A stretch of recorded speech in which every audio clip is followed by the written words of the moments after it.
sign. We'll start over again and say good afternoon, everybody. This wasn't on. Right? I just realized you got to turn that on. And I may have.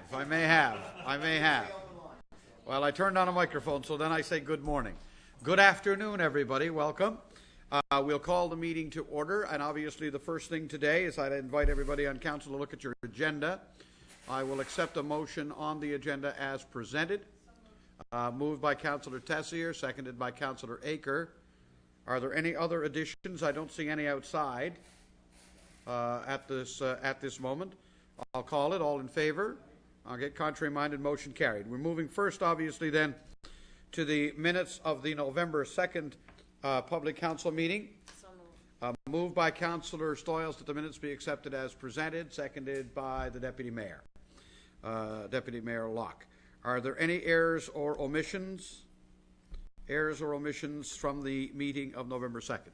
Can Deputy Mayor Locke second them when he wasn't here? I'm sorry? Can Deputy Mayor Locke second the minutes? He can. Can't move it. Can't move it. Anything else? No errors or omissions? All those in favor? Aye. Contrary-minded, motion is carried. Business arising from the minutes of November 2nd. Business arising from the minutes of November 2nd? Any? Going once? Going twice? My God, we're getting so efficient around here. All right, well, the next thing, we're up to proclamations and presentations. We have several of them to make today. The first one, and I'll follow down through them as they are presented on the agenda. The very first one that we have is a proclamation from the YMYWCA, and this is on World Peace Day. I'll read it into, I believe we have Janet King here. Wave at me. We have Janet King down there and Danielle Collins as well. So we're going to read the proclamation into the record here and sign it. It says, whereas the annual YMCA World Peace Week encourages thought and dialogue about peace from a personal, community, and international perspective, and whereas for more than 150 years, the YMCA has believed in and promoted peace-building efforts both at home and abroad, and whereas the YMCA is dedicated to teaching children and youth about the many dimensions of peace, such as tolerance, inclusiveness, caring, respect, and responsibility, and whereas the YMCA World Peace Week has been recognized annually around the world since 1984. Therefore, I, Mayor Randy Sims, do hereby proclaim November 20th to 27th as the YMCA World Peace Week in the city of Mount Pearl, dated the 16th day of November, 2010. And I'm wondering if one of you ladies would like to come forward and talk to us about World Peace Week. All right, and what we're going to get you to do is come up here. All right, we're going to get you to come up here with me and do that, okay? And you want to take a photo, you can do that as well. Okay, you can do that as well. So I'm assuming, Danielle, you're going to do some talking to us? Well, I just want to thank you. Come up right here, look. You got to get these microphones on. On behalf of the YMCA YWCA of Northeast Avalon, we just want to thank you for declaring Peace Week, and we'd like to invite you to our Peace Week breakfast on November 26th, 7:30 a.m. at the Holiday Inn, and we also want to present you with this plaque. And this plaque is Think It, Say It, Do It, YMCA Young Leaders Say Yes to Making a Difference, Peace Week 2010. Right, that's very nice. That's very nice. We thank you very much for that. We appreciate it. And we have your proclamation here. And Danielle and Janet, you can have that. Now, do you want to get a picture, do you? Well, let's sneak out front. Okay. Let's do it out front. That's probably better, right? Sure. I had 4 or 5 hours last week.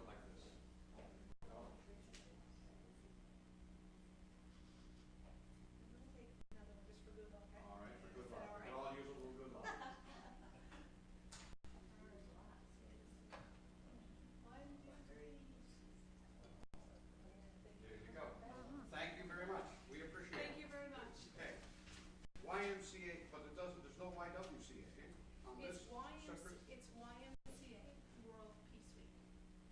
YMCA World Peace Week. And YMCA, YWCA, we are there's one YWCA's here in Northeast Avalon. Is that right? Yeah. All right. But it's YMCA World Peace Week because not every Y is a YWCA.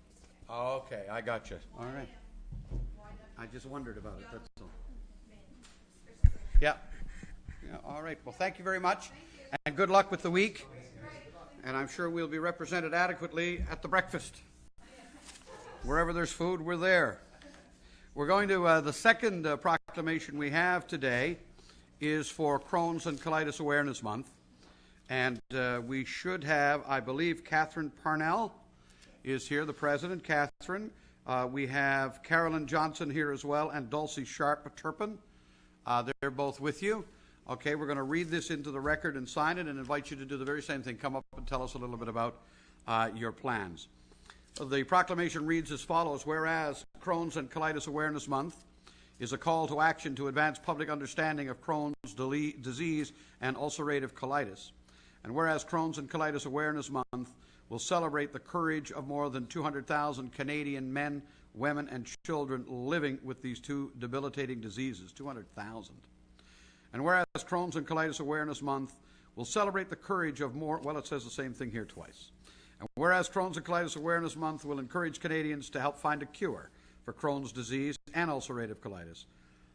And whereas Canada may be a leader in educating other countries about inflammatory bowel disease, therefore, I, Randy Sims Mayor, do hereby proclaim that November be observed as Crohn's and Colitis Awareness Month in the city of Mount Pearl. And I will affix my signature to that. And if you would, I am going to invite Catherine to come up here with me.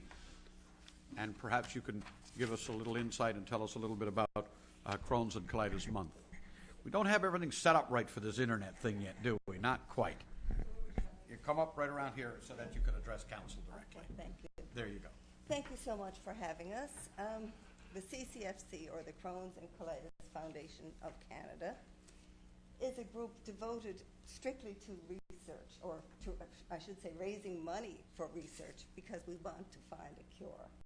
So many people don't realize how prevalent this disease is, but it affects 1 in every 160 Canadians.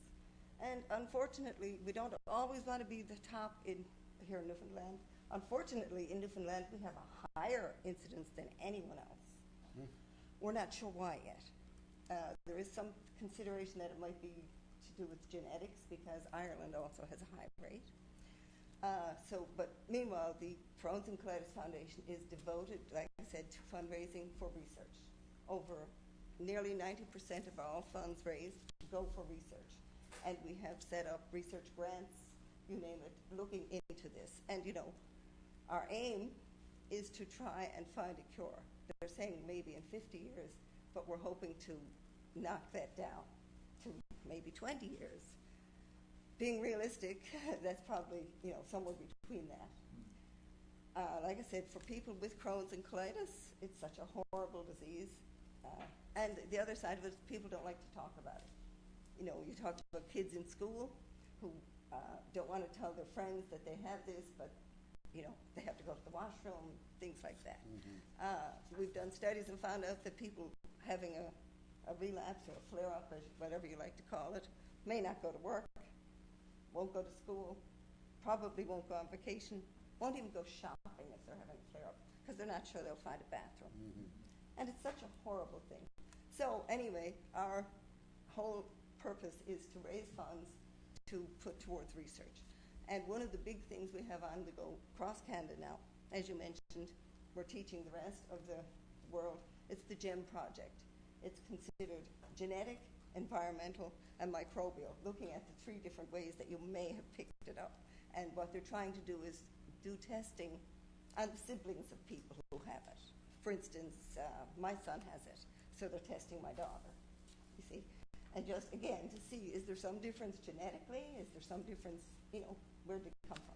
Anyway, that is what we're all about, and we're trying to promote awareness because so many people do not know. In actual fact, there's more people suffering from Crohn's and colitis in Canada than who have MS. And, you know, it's a pretty horrible thing, and there's no cure. This week in St. John's, we are having our first ever gala for Crohn's and colitis. That will be at the Delta, and I'll just leave this with you. Unfortunately, I don't have enough to pass around, but it does touch on it. All That Glitters Gala, Friday, November 19th. Yes. At the Delta. Yeah. Anyway, thank you so much for having us and allowing us to address you. Thank you. Well, thank you, and here is your Thank you. Thanks very your much. proclamation. Thank you so Thank much. you. Good luck with the rest of the month. All right, want another snap? Okay. Okay. All right, we'll go back up there again. Thank you.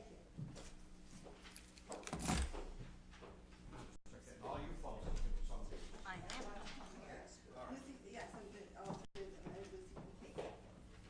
You sure Lucy can handle the camera? What do you think, Lucy? We'll see. Now we're going to find out.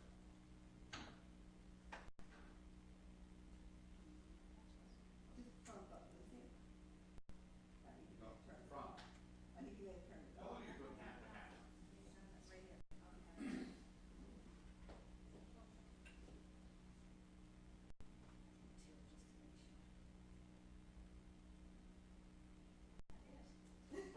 Thank you very much. Thank you. Appreciate it. Thank you all.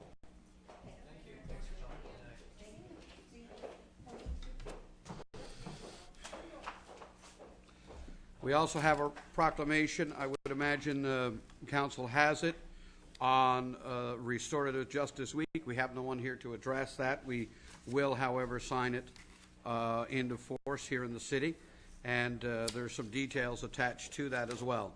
We have one other presentation to make, and that is a presentation to our CAO.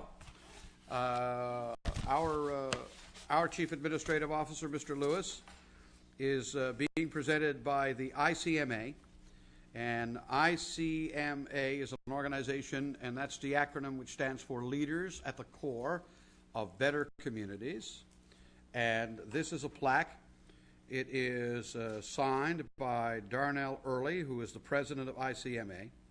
And it reads as follows: in honor of 25 years of service to local government, Gerard Lewis is recognized for significant contributions and achievements in the advancement of local government administration, presented at the 96th ICMA Annual Conference, San Jose, California, on October 20th, 2010. And you were there, I think, for this. So this is a very, very nice piece of work and a nice presentation to and recognition for the years of service of our CAO, Gerard Lewis. And Mr. Lewis, I can assure you we're quite proud of you. And we want you to have this, obviously, today. I'm going to put this back in here for you. And thank you, sir. Nobody got a pen?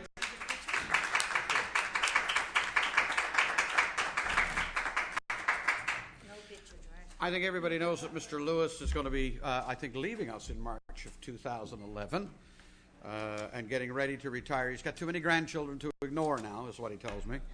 But he's done wonderful service for us and continues to do so. And congratulations on that recognition, sir. Well deserved on your part. All right, where are we? We are back now to committee reports. We are going to start with community services today. Councillor Paul Lane is going to bring in the report. Deputy Mayor Jim Locke seconding motions, if any. Go right ahead.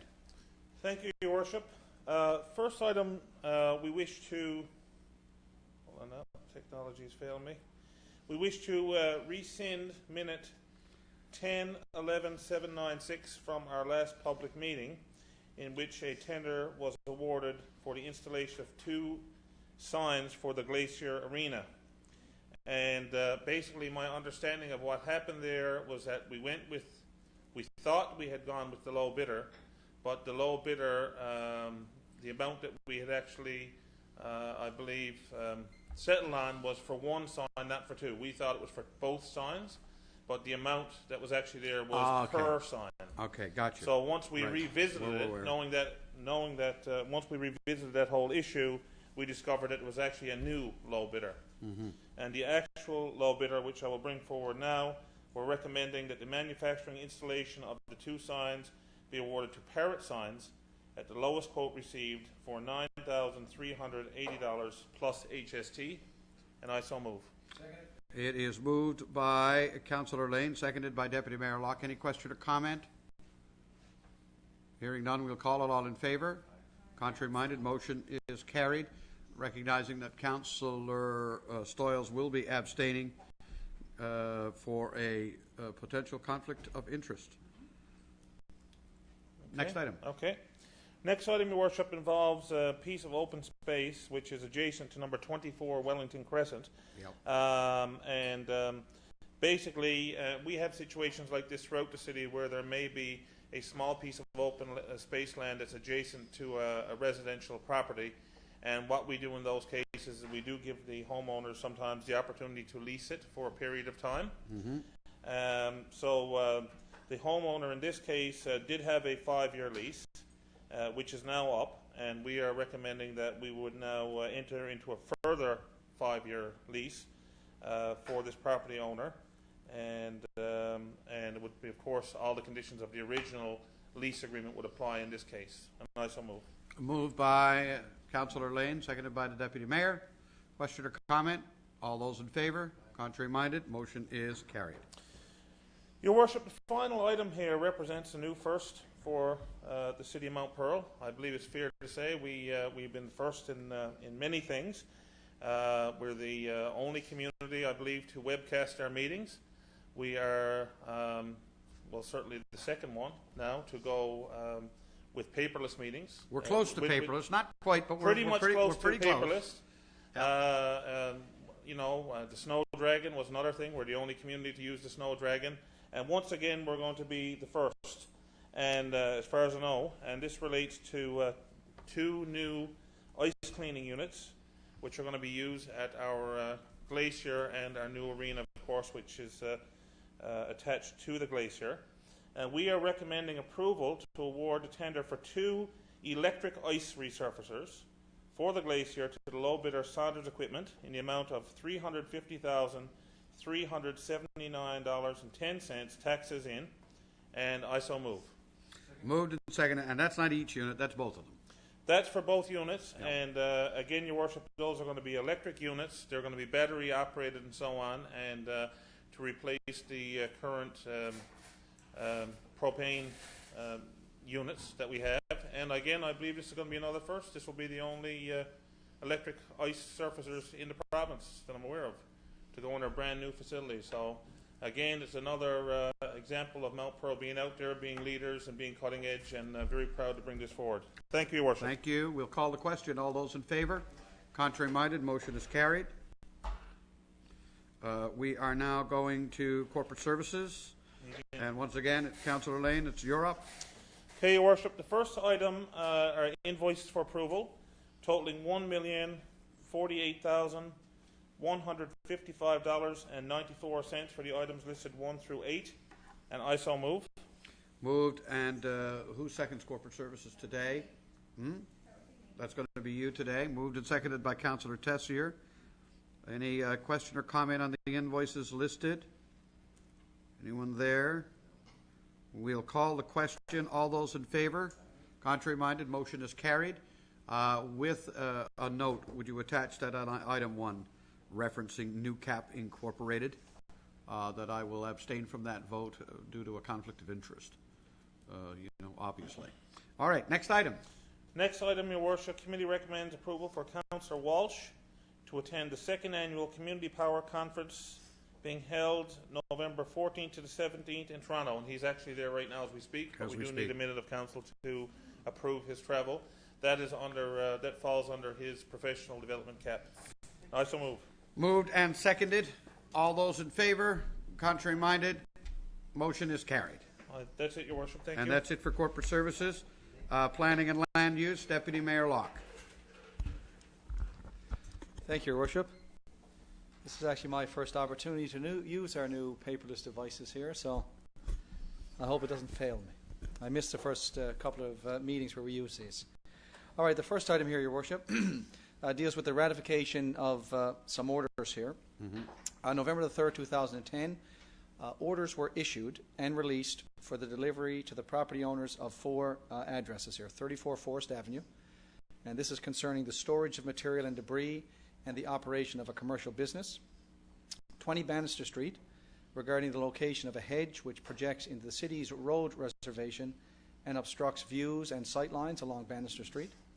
5 Donovan Street, regarding operation of a commercial use in a portion of a dwelling as a commercial business. and 5 Kyle Avenue regarding operation of a commercial use in a portion of a building at 5 Kyle Avenue, again as a commercial business. Pursuant to the Urban and Rural Planning Act, a confirmation of these orders is required by Council, and I move that and recommend that the issuance of the orders to these properties be ratified by Council. Moved by Deputy Mayor Locke, seconded by Councillor Aker. Question or comment? All those in favor? Contrary minded? Motion is carried. The next item here, Your Worship, has to do with the rescinding of an order that was issued to 2 Forest Avenue. And this had to do with the alleged operation of a commercial business and the presence of several taxi cabs in the area. The order was issued, and the property owner actually responded in writing, stating that, in fact, there was no commercial operations or businesses at this particular location, and that only one of the taxi cabs was operational. We did have our city inspectors visit the area, and they confirmed that there was no commercial garage at this particular location, and there didn't appear to be any commercial activity being carried out on the premises. The matter of the removal of the extra taxi cab vehicles, it was felt, could be addressed through a letter to the property owner. The department recommended that the property owner be advised that the additional taxi cabs must be removed and no commercial businesses should be operating now or in the future at this particular address. And of course, to rescind this order, we needed a motion of Council. So as such, the recommendation of our committee is that the order issued regarding 2 Forest Avenue be rescinded, and that the property owner be, 1, advised that no commercial business is permitted to be operated at this site. Secondly, that they be advised that pursuant to Regulation 50, Section 4 of the City of Mount Pearl Taxi Regulations, that approval is granted to park only 1 taxi cab at 2 Forest Avenue. And thirdly, that the owner be directed to remove all but 1 taxi cab vehicle from this property, and I so move. Moved and seconded by Councillor Aker. Any question or comment? Councillor Lane. Yeah, one, I guess, question or maybe call a comment.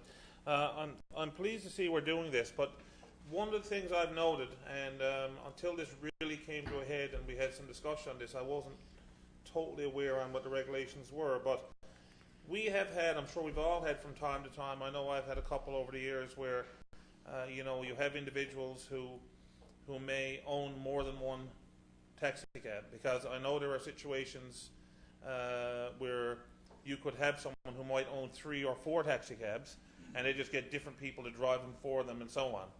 And really what we're getting at here, and my understanding of the regulation, is that you're only permitted to have 1 cab on your property. Because if not, whether you're repairing them or not, the reality of it is, if you're living in a residential area, you don't want to have 5 and 6 cabs all parked in on the garden, in on the side of the house everywhere. Some are working, some are broken down, some are not broken down, and all this kind of stuff. And that's not the type of activity that a lot of people want to see around, devaluing their property. So while it's great that it's here in the regulation when we do that, I'm just wondering, would this regulation be well known to people who have taxi cabs? Like, maybe we should, as a suggestion, there's really only 1 taxi cab company in town, for the most part. Now, there could be people who drive further, but to get something out maybe to the drivers of the cabs, just to say, to point this out, that because there are other properties besides this one, I can think of at least a couple off the top of my head where there might be 3 and 4 cabs, and they're parked on the street, they're parked in the driveway, they're parked on the side of the house, and all that, where we're having problems. So maybe a reminder to be sent out to that could be distributed to the drivers or to the owners of these cabs that, all that's permitted is to have that 1 cab and not several. I think we could do that. Yeah. Well, if I may, Councillor Tessier? I know there's only 1 taxi cab company that operates out of Mount Pearl, but I think the taxis in question are from A company outside, a company yes. outside of Mount Pearl. So it's not just a matter of contacting the company in Mount Pearl, but also other companies who may have, because the owners may live here. The taxis might operate out of a different municipality, but the owners may live in the city. Well, given the numbers involved, I don't see why we can't do it. It's only a letter. It's only a note. Okay? Thank you. All right. There's a motion on moved and seconded. We'll call for the vote, or is there any other further comment? All those in favor? Contrary minded, motion is carried. Thank you, Your Worship. The next item here has to do with the Mount Pearl Development Regulations Amendment number 208-2010 with respect to the antenna amendment. In accordance with Section 39 of the City of Mount Pearl Act 1988 and Council's public notification policy, a notice was provided by Councillor Dave Aker at our public meeting on October 19th that a motion would be made for an amendment to the text of the Mount Pearl Development Regulations 1988 that, if enacted, will amend Part 2 of the General Development Standards. And the amendments are outlined there. I won't read through all of those. But the intent of this amendment essentially is to ensure that our development regulations are consistent with the Federal Radio Communication Act with respect to the placement and the location of an antenna. Essentially, this amendment arose as a result of an application by the federal government for an antenna. And basically, under our regulation, one of the subsections under our regulation stipulates that when you're erecting an antenna, you must have an unobstructed fall zone, so that if the antenna is to come down, it would fall within the boundaries of your property. We responded to this with respect to the federal government application, they requested for a meeting to review their position, and they actually indicated to us that the city does not have the jurisdictional authority to require such an unobstructed fall zone. So that was the spirit of this amendment here. And pursuant to our public consultation policy, the public was advised that a briefing session was scheduled for November the 9th, 2010 at City Hall to discuss this antenna amendment. A notice of the briefing session was posted on our city's website, advertised in Telegram, and no submissions were received indicating any sort of public expressions of interest to attend this meeting, so as such, this briefing session was indeed cancelled.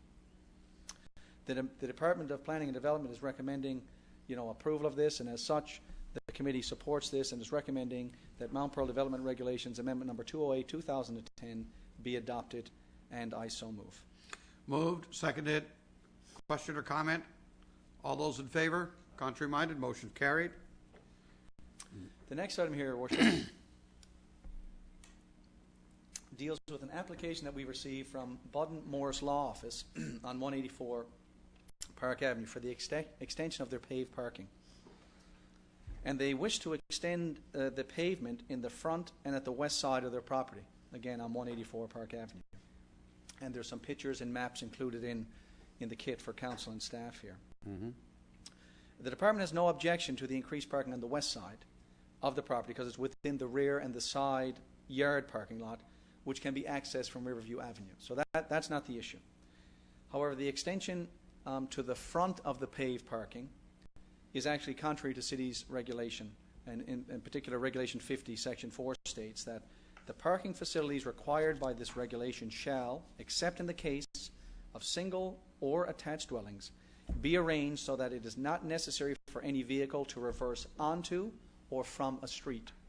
And as it lies there, if we were to extend this parking area along that side, I guess it would be the south side of the property, the cars would have to back into either onto or in from the street. So it's contrary to our regulations. Just to point out, however, that when the road was being upgraded, Park Avenue was being upgraded, prior to the upgrading, there was a low back there, and you can see in the picture that's included in your kit there, that can accommodate, I think, 2 parking spaces. And when the sidewalk and the curb was being upgraded, the low back was extended right along the south side of the property to the east extent of their building. Now, they indicated that they were, this reduction of the low back or extension of the low back had been approved by the engineering division at the time, but they have no indication, no support of this in writing, that this was in fact, approved. In any event, this doesn't constitute, just because the low back was put in, that the city approves the extension of their parking area. Again, the department, when they reviewed this, they have no objection to extending the west end of the parking lot, but that parking lot along Park Avenue is contrary to our regulations. As such, we're recommending that the application for the parking at the side and the rear be approved, but the portion of the application for the extending of the parking lot along the front of the building, along 184 Park Avenue, be refused, again, because it's contrary to Regulation 50, Section 4 of the Mount Pearl Development Regulations, and I so move. It is moved, seconded by Councillor Aker. A couple of questions on this one. Mm-hmm. The parking lot that's there now, on the front of the building then must already be in violation? Is that the case?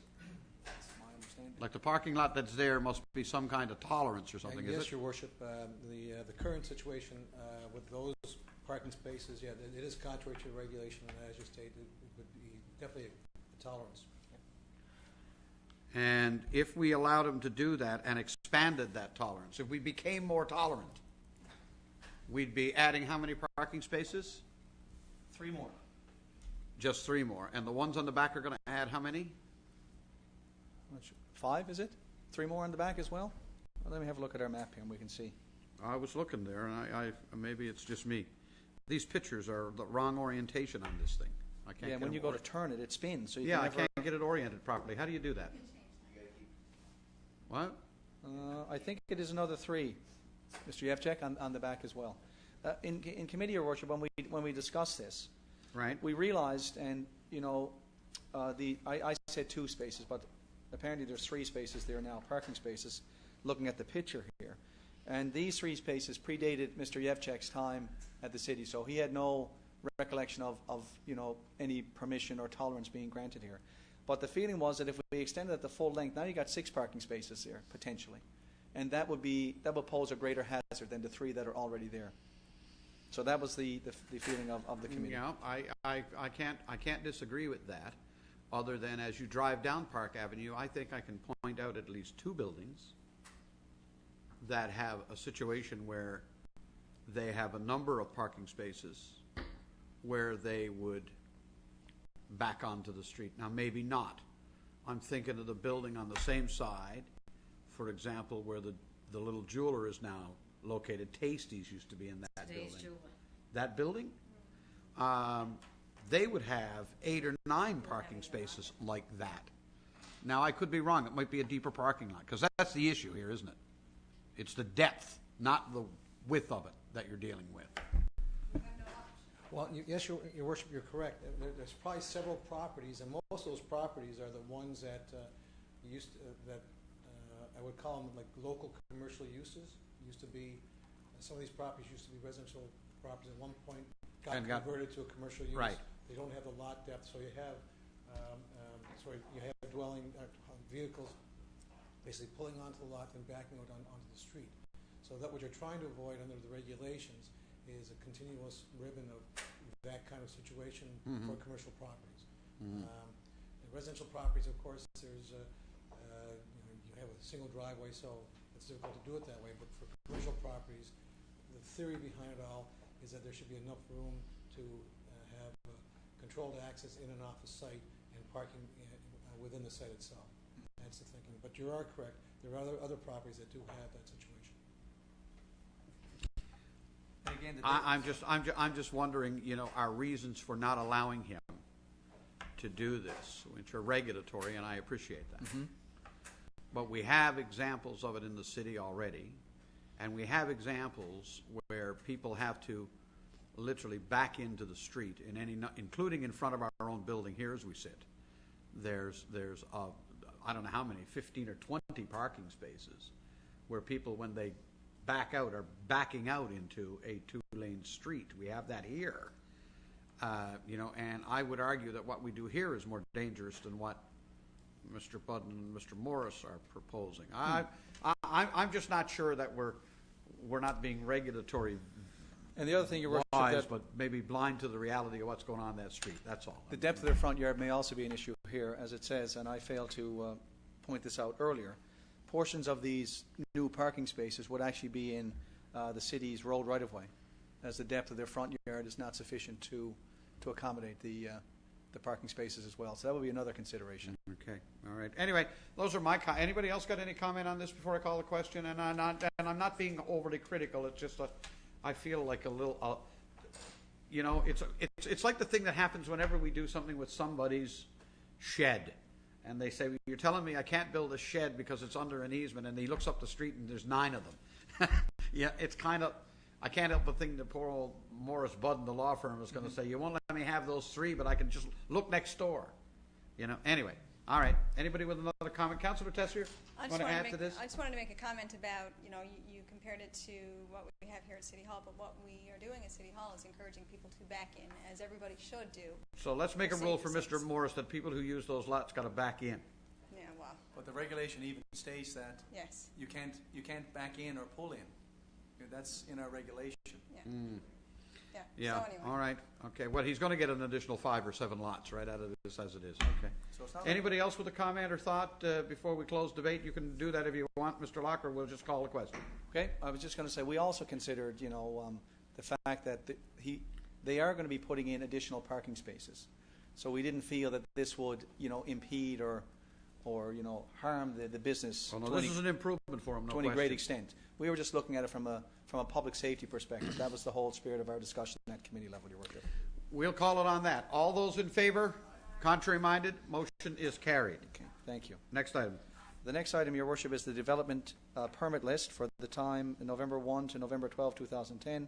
We have one item here for the address of 13 Corey King Drive, and I move that this be accepted as presented. Moved, seconded, all in favor? Contrary-minded? Carried.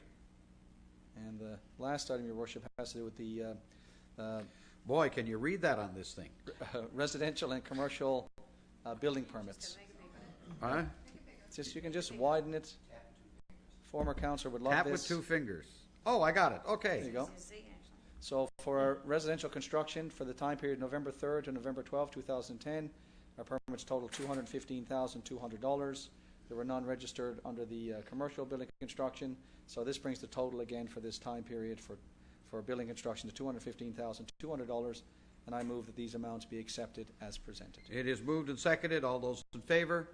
Contrary-minded? Motion is And carried. that is it for me, Your Worship. Thank you. And that is it for you. Okay, and that's all committee reports. We're up to new business. I have no idea where we started last council meeting. I wasn't here. We started with Councillor Aker. We're going to start with Councillor Tessier. We're up to new business.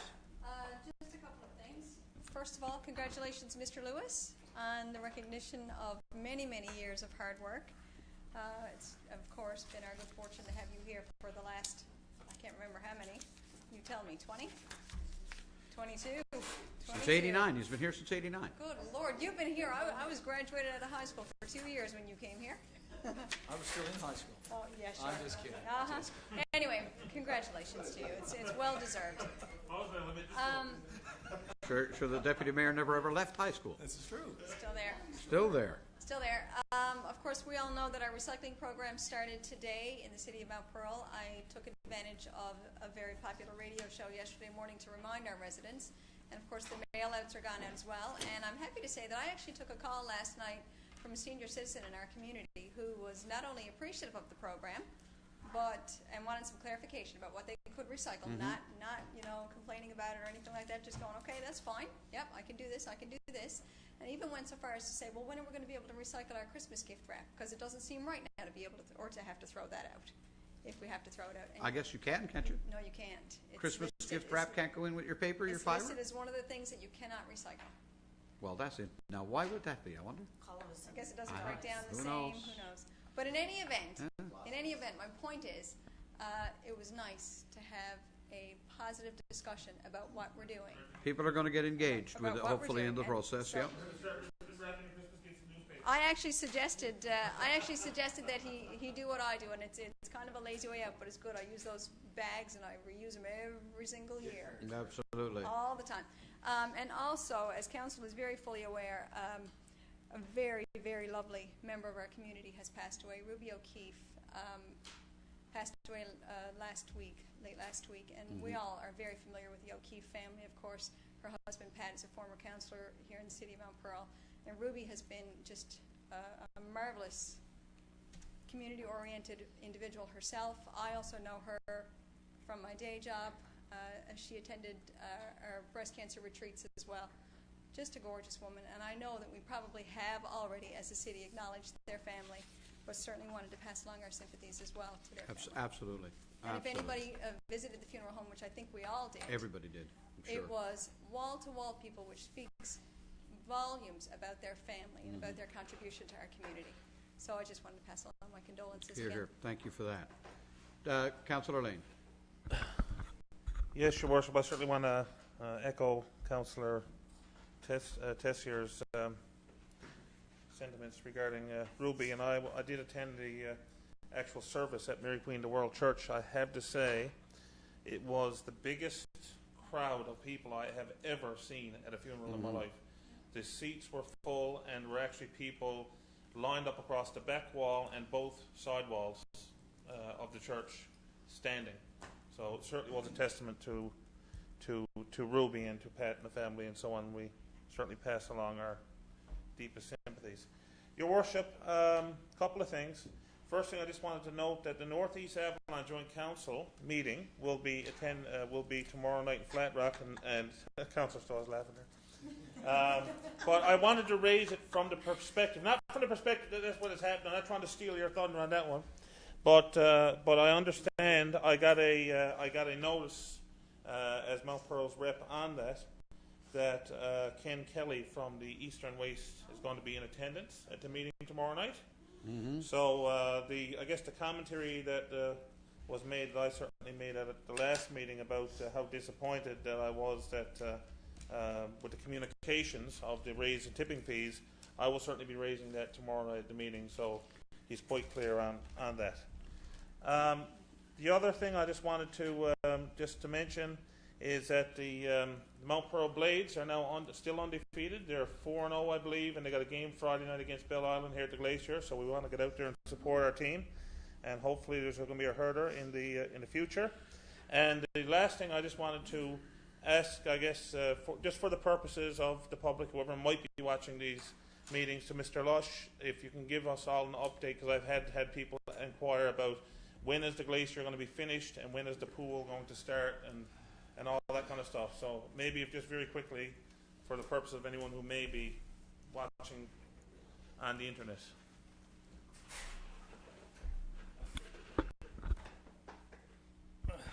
Your Worship, I expect the Glacier to be finished and up and running sometime in April. They're going to do some testing and commissioning, so things will start happening in December on the ice surface, but I don't foresee it being actually ready to open until April. And as for the multiplex, the plan would be right now that it would go to tender in February, and we would hope to have a spring start and about probably 2-year construction period. Thank you. Thank you. Thank you. That April was about. Was it originally supposed to be like one? No, March, April. And then it was going to be January, February. Is that no? April, is that new? When I say April, April means it's finished. Yeah. Not partly finished. There will be ice on different things, but I expect it to be completely commissioned and the contractor to be off-site in April. There will be things that will happen before that. That's not to say you might be able to use the facility, but my idea of finished is finished. Yeah. As-built drawings, contractors off-site, and staff run the entire place, and we have our hands clean of it. So and she's done. That's why there's a lot of different endpoints. My endpoint is the actual end. Because there's an end point again, like tomorrow is the end of the week, but it's very hard. People keep saying different dates, but that's when I expect it to be done. Here. Question from Councillor Aker on that? Yeah, just perhaps a question for the CAO, who's the acting director of community services.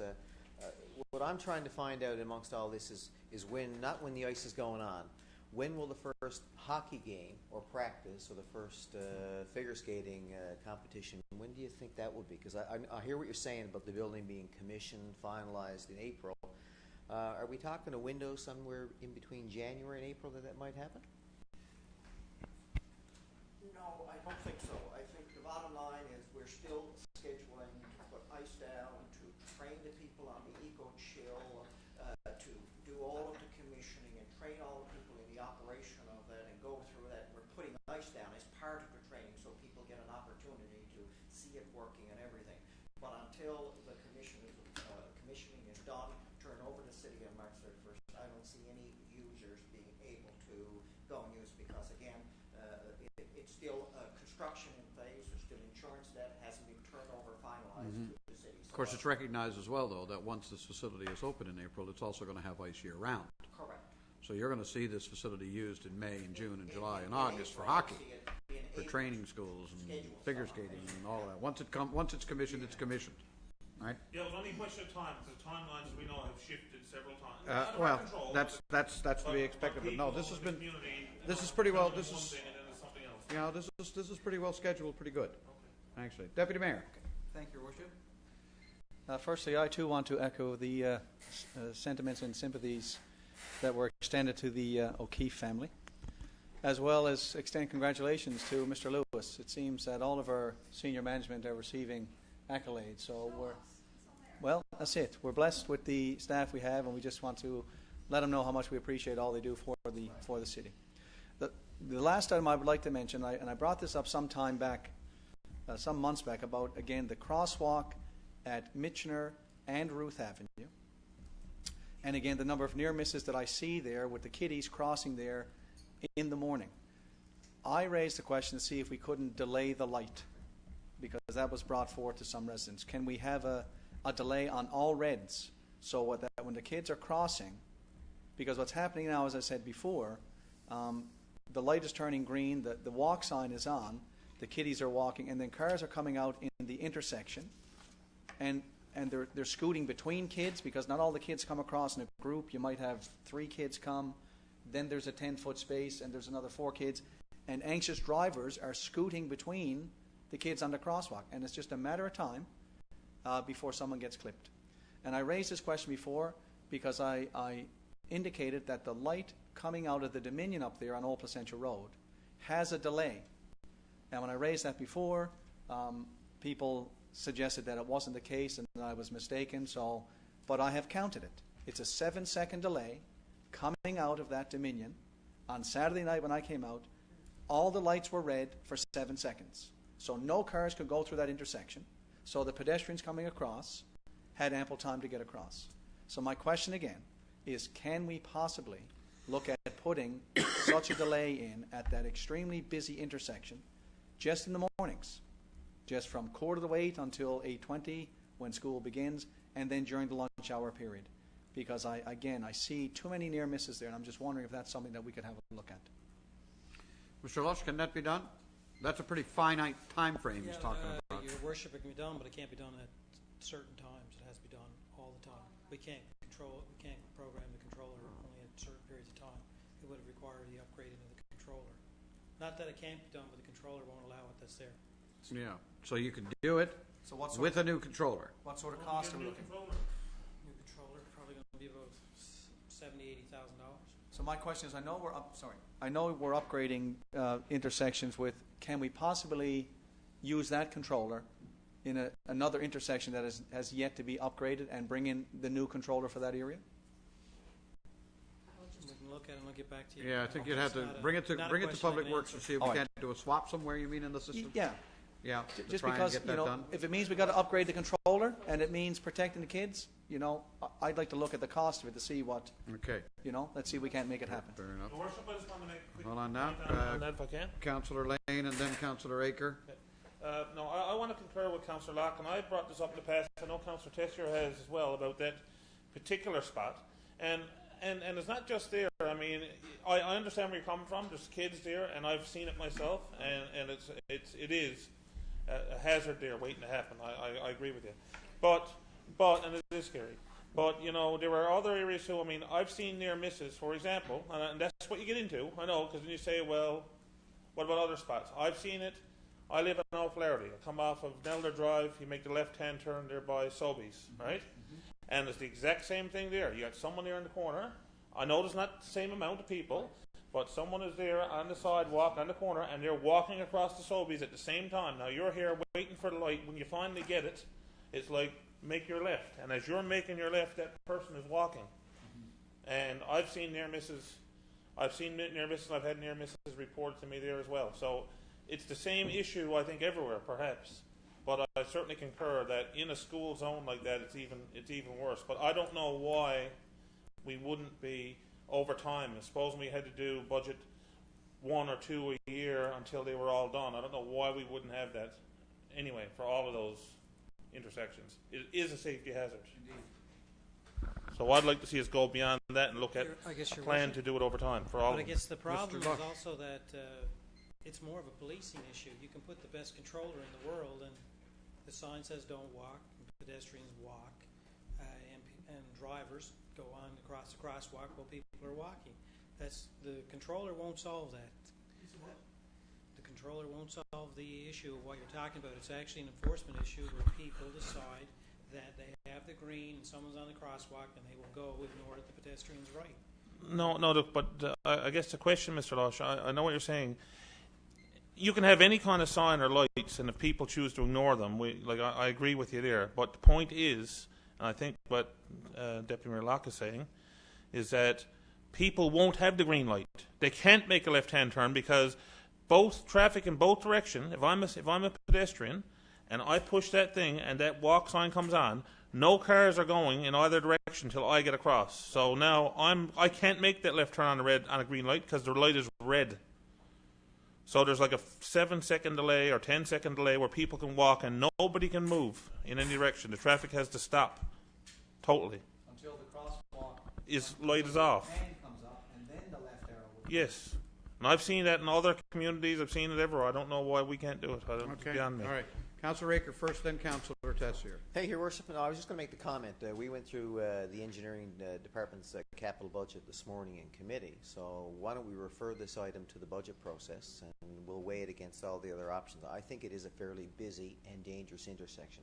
Typically Monday to Friday, on the peak of the school hours, and I think if it's $70,000 or $80,000 to switch out a controller, it might be money well spent. Thank you. Thank you, Councillor Tessier. I just want to weigh in a little bit. I agree with the recommendations that obviously it's got to go back to committee and it's got to be discussed, for the logistics and to make sure that it's something that would work and be effective. In the meantime, a lot of traffic, a lot of drivers, whether they know it and ignore it or whether they just don't know, they don't realize that you're not supposed to. If somebody's on a crosswalk, it doesn't matter if you've got lots of space to move your car. They're not supposed to do it. They're not supposed to do it until the pedestrian is on the sidewalk. So my question is, because a lot of people ignore that. They do ignore it. They think, well, they're gone enough now for me to proceed. I wonder, is there a way to post a sign in school zones, and I'm not saying just in this one, maybe over by St. Peter's as well, is there a sign that has been created, or can it be created, to put at the intersections that says it is illegal to proceed with a pedestrian anywhere on the crosswalk? Or drivers must wait till pedestrians have reached the sidewalk? Or it is the law that drivers must wait till pedestrians reach the sidewalk? Because I'm not sure that a lot of people realize that that is the case. And, even that extra reminder, maybe they don't know. Again, I'm going to say I think you've got to really refer it to the committee, and they're going to have to take a look at it. There's even policing expertise needed to be called in to answer that. Yeah, well, I think that's my point. I don't mind them in school zones. In school zones, I don't mind, especially if it's something new. If it's All something right. new, they notice it. Thank you very much. Thank you. Anybody else on that? Okay, Deputy Mayor. You're done. Moving over here, Councillor Stoyles. Yes, Your Worship. I too want to pass on my sympathies to the O'Keefe family and certainly congratulate Mr. Lewis. A couple of other things I want to mention is the Pearl Awards took place a little over a week ago, and want to say a great job to the planning department and to the staff for all the work that they had put into it. I know Councillor Walsh is not here, and he had, done a lot along with the Deputy Mayor, so I just want to say great job to all the staff and all the hard work and all the community businesses and to the individuals who do such a great job with their gardens. I mean, the pictures was unbelievable, and I know when we go out knocking on doors campaigning, which happened a little over a year ago, we see all the beautiful gardens, and we get invited into some backyards too to see how nice and what a great job some of them do. So it was great to see so many community-minded people nominating their neighbours and that. But I like to see it expanded next year and see more and more, because there was an awful lot of people probably that didn't, nominate their neighbours or friends. That's true. And maybe it's something that we can advertise a bit more next year and try and encourage more and more people to get involved. Here, here. And the businesses were certainly unique in their designs and that, and it's great for us to see that kind of stuff. And of course, it's the middle of November, and before we know it, we got the Santa Claus parade coming up early December and the tree lighting. So, yeah, there's only another couple of weeks away before Sandra will be in town. And just wanted to remind people to get their shopping done. Thank you very much. Councillor Aker. Yes, thank you, Your Worship. And I too would like to pass on condolences to Pat O'Keefe and family on the passing of Ruby. And congratulations, Mr. Lewis. Job well done. I hope the next 25 years are as good as the last 25 years. Back in September, we had a discussion here in our public council meeting about about an oil spill that occurred up in Powers Pond, and there was a couple of major concerns. Obviously, the amount of spillage and how it affected the environment within our city and the use and enjoyment by residents and wildlife alike. And plus, under Director Lush's leadership, we spent a lot of time and money basically investigating that oil spill. So I wonder if I could get an update, perhaps from the director, where that stands now, both in terms of have we defined where the spill was and who's responsible, and then secondly, is there any, are we making any progress with regards to recovering our cost? Thank you. Mr. Lush. Your Worship, we spent approximately say $70,000 to date. 70,000. North Atlantic is currently taking over the containment of the spill.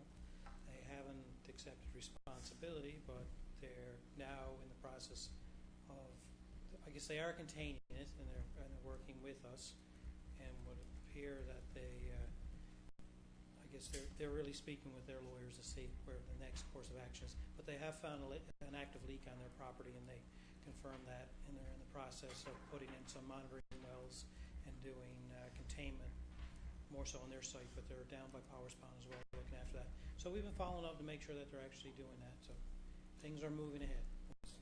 So they've contained it, right? Yes. And they've contained it on their property. They're doing stuff down at Powers Pond. Yes. They found the leak. Yep. But they're not taking responsibility. Not yet. I wouldn't say. I guess they're cooperating like you would expect, but they're not going to take complete, or they're not going to take responsibility until the proof has been put before them that they're actually responsible. So I think they will. It's just a matter of them having the proper evidence put before them, and then they will accept responsibility. But at this stage, I guess they're being a good corporate citizen in the sense that they're actively down, they're taking control, and they're containing it, and they're dealing with the leak they have on site. So the environmental piece of this is now contained and being handled. If we assume that's the source, then yes. Well, I'm 99.9% No, I guess you sure can't we've say got that. the source now identified. Yeah. They're Okay. doing. I guess they're cooperating with us and doing what they can do. So we're pleased with what they've done to this point. Have we sent them the bill for the 70,000 or so that No, we spent? not We yet. haven't done that yet, have we? Because are we going to incur more money, or are we finished with it now that they've taken it on? And are we going to submit the bill, or have we already submitted the bill? Our solicitor has contacted them and provided them with notification that the province has identified them as a source, and we'll be seeking compensation. So it really sits with their legal department, and it's really, I guess, more so a legal matter. All I can say on the ground is that they're being proactive and they're working with us. So. Thank you very much. That it? Councillor Staw's done. Councillor Raker, you're done. Well, like everybody else, I want to pass along, obviously, our sympathies to the O'Keefe family today. Ruby was a well-known member of our community, and her husband has been, well, even a member of this council, I think, at one point in his history, and was awarded an award as a community builder, and they are tremendous people. The outpouring of support from the public kind of indicates just how significant and important they were. Congratulations to Mr. Lewis, 25 years of service being recognized. It's well earned and well deserved on your part. We had the pleasure of hosting Federal Minister of State for ACOA, Mr. Keith Ashfield, here last week, and we had the opportunity to tour the new glacier installation with him and to have a look at the new EcoChill system and what they've put some $4.5 million into. And we also had a chance to ask him for more money. Which on every possible occasion I asked him for more money, and now we're going to write him a letter looking for more money for the multiplex. But overall, he was very impressed, I think, with what he saw. Very impressed with the energy efficiency program that's being put in place. Very impressed with the fact that this is very much a lead or cutting edge energy and environmental program that we're implementing here with this new glacier and with the new multiplex. And I'm hoping that we're going to be able to, have that carry even further abroad than it has with people already. And I'm anticipating good things from that. Having said all of that, I have nothing new to add. I will entertain a motion to adjourn. It is moved by Councillor Lane. We stand adjourned.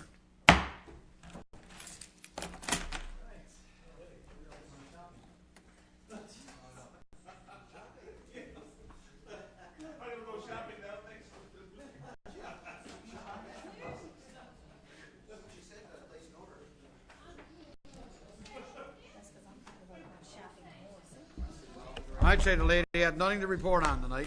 All right.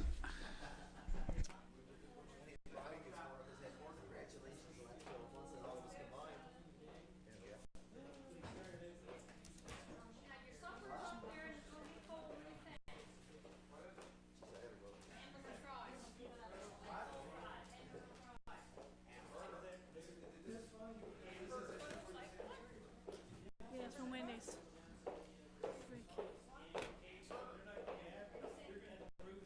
And there's salads there too. Salads specifically that I can have, nobody else is letting me. Guacamole will scare them all away. I don't have to turn this thing off. Guys, does anybody know how to turn off the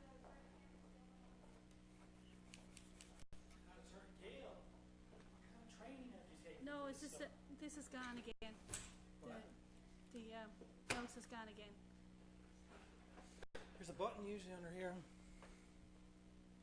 The reset button for the mouse. Oh, here it is, connect. Because the batteries are probably gone. Well, can you just replace that battery? Well, I can tell you that that mouse is not working. Jonathan, you only put that there a couple hours ago. Where's the computer?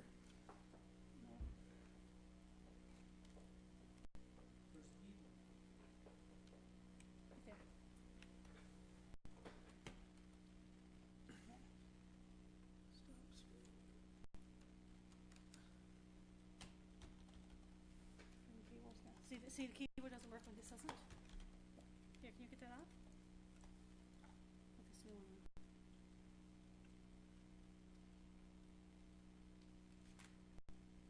Oh. What kind of kit do you guys have?